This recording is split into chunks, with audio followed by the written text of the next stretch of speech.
Aloha friends, and welcome back to another version of AromYogaTherapy. I first met Diesel when I was working at a stretch place, that type of place where you come in and the practitioners have a certain protocol that they perform to your body while you stretch in a passive, sometimes active manner. When Diesel got on my table, I quickly realized that due to the composition of his body and the multiple complex traumas he's experienced through a 40-year career in the police force, the protocol did not fit his body. And I was unable to fit him into the protocol provided by that stretching program. In fact, I learned a lot while working as a stretching practitioner.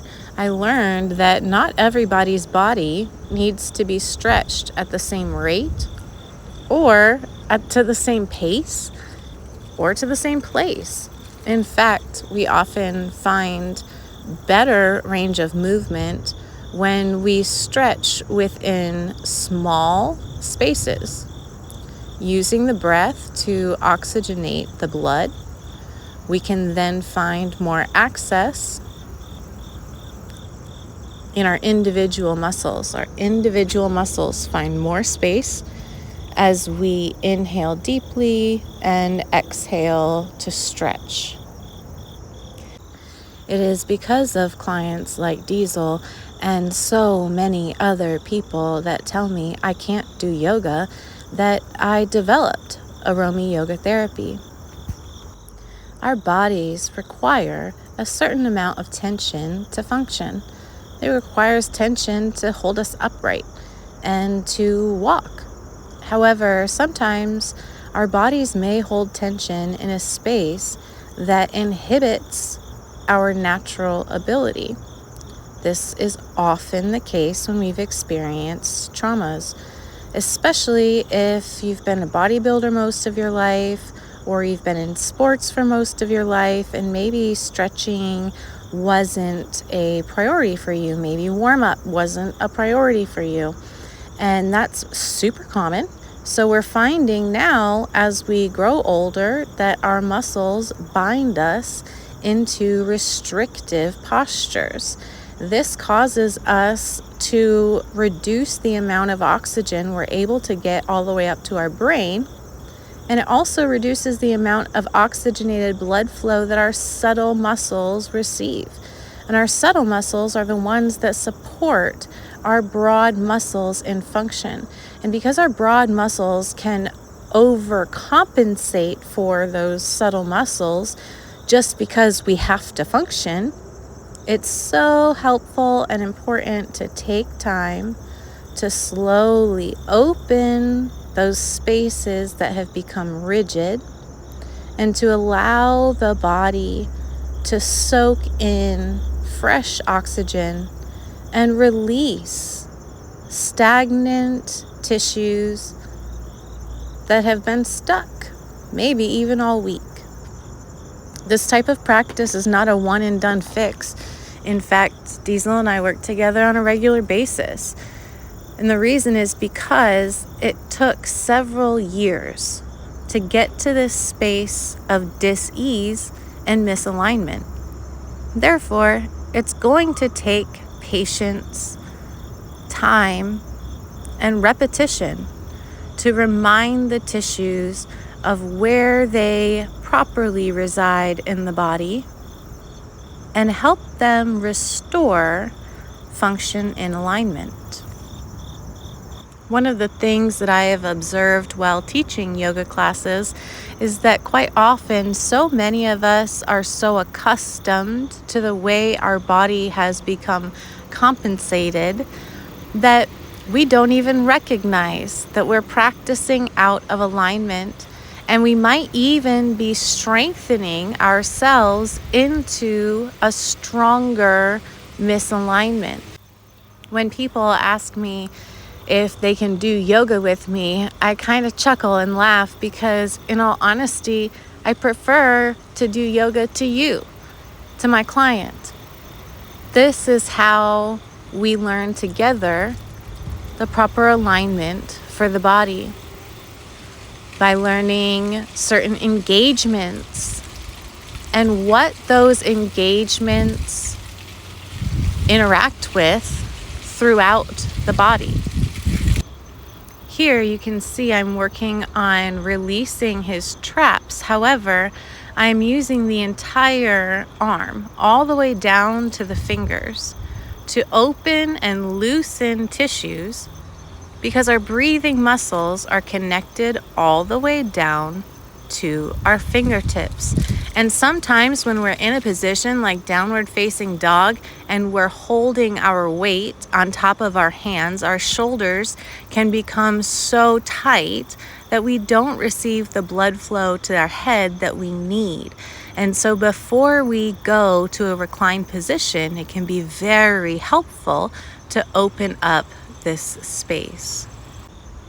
I believe that alignment begins with our foundation. And oftentimes when we're standing, we might be standing crooked, possibly putting most of our weight onto one leg and just allowing the other to rest nearby. And while that is a comfortable stance we've become used to, it actually affects the ability of our body to cycle our lymphatic tissues throughout the system and eliminate toxic waste. And so we may have more toxic buildup on one side of our body versus the other. This also means that when we are in a position of standing for most of our day and not being incredibly mobile, maybe we're doing some walking, but primarily standing, our blood can actually fall towards the feet, meaning that we might retain toxins in our feet. There might be toxic blood in our feet that needs to be guided upwards along the channels of the lymphatic system to flush out lactic acid and any other stagnant fluids that are just kind of hanging around. Whenever I do yoga to someone's body, I always seek to give them some tips on how to be mindful of their alignment throughout the day, especially if there have been long periods of time where they've become accustomed to a specific stance. It can take a long time of just mindful awareness to shift the body weight and bring us back into alignment. At first, this can be a very uncomfortable experience because we've become so accustomed to overworking the muscles in our back fascial line and underworking the muscles in our frontal fascia line. This is why mindfulness matters.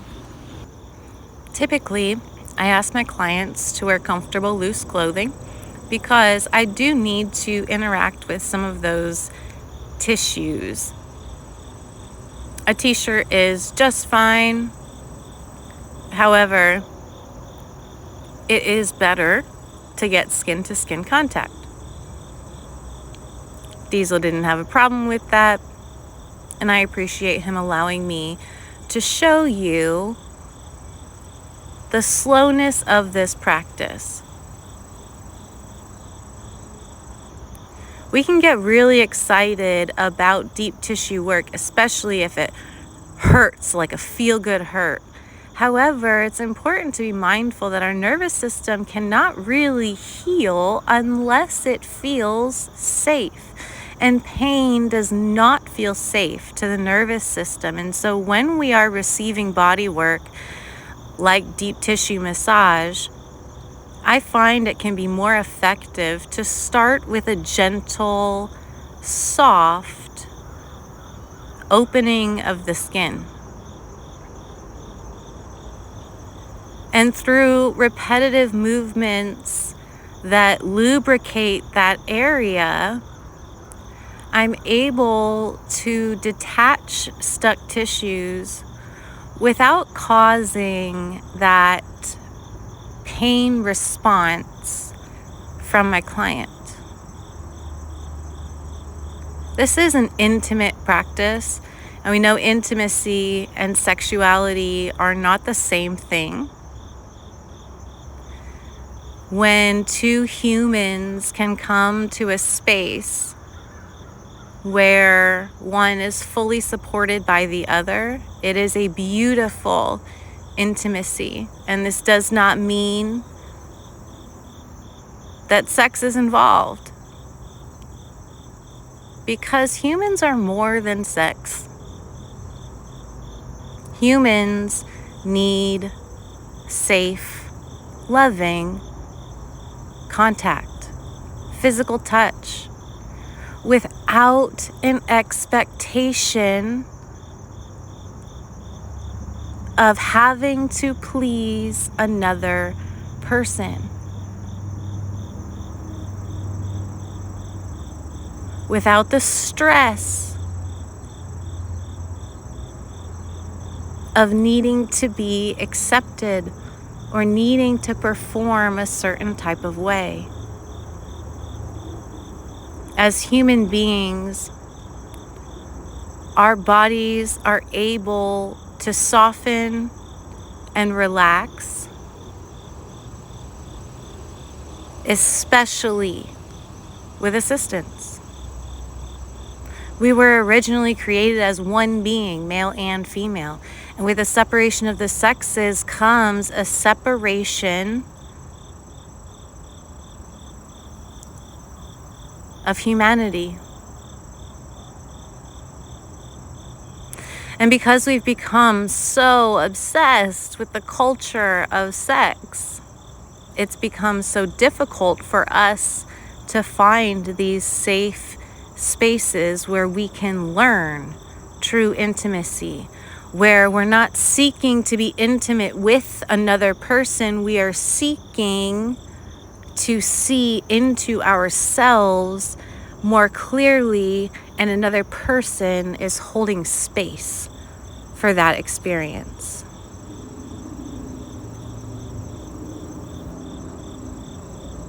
This gift of service and AromYogaTherapy has blessed me in so many ways. When I was in Hawaii, my clientele was primarily women. Honestly, my social circle was primarily women in Hawaii, and I have been blessed. Since returning to the mainland, I've honestly had quite an even distribution of men and women on my table. And I have to admit, neither one is more or less fulfilling. Regardless of whether the person on my table is male or female, it does not matter. This is a soul connection. When two humans are focused on healing, it is a different type of experience altogether. Again, this is why I'm an ordained minister and I don't call myself a massage therapist, because I'm not a therapist. I'm not your healer. You are your healer. I am just here to help you create space in your body and in your mind. Our olfactory nerve is so closely connected to our nervous system, which is why I use a blend of oils and essential oils to interact with the integumentary system and to hold over the face of my client as we do our opening meditation. This helps them settle into a space of safety that really has nothing to do with me. Their nervous system feels comfortable in this space that I have set up for them. Each client gets to choose their scents and their oil, because each of us have different stories, we have different traumas, we have different cellular makeups. And so what works for one person is not necessarily going to work for another person. That's why this intimacy is so special. This is why we need spiritual healers, in my opinion. Typically, an AromYogaTherapy service is about 2 hours, and the reason is because the body is large, and it takes time to open and soften, and it takes time to circulate energy, and it takes time to understand what we have been shifting. I always keep a dialogue going with my clients because I want them to help me understand what they're feeling in their bodies so I can give them tips to take home with them so that we can begin healing on multiple levels. We know that if we just go to physical therapy and we don't do our exercises at home, physical therapy is not going to do a whole lot for us. We know that if we just half-ass anything, we'll get a half-assed result. And so I love the fact that my clients show up ready to listen, to hear, and to heal. This practice blesses me. Whew, I don't even know, maybe more than my clients. I'm so grateful to be in this space and to have this opportunity to share this gift that has been given to me. And sometimes I have a hard time accepting this talent. I have a hard time believing that my hands can create such an intense shift in the human body. But the truth of the matter is, I am only behaving as the humans were created to behave. I am not reinventing any wheels. I am not some special person. I'm just following in footsteps of those who came before me. And because of that, it's an incredibly powerful service, not only for the client, but also for myself.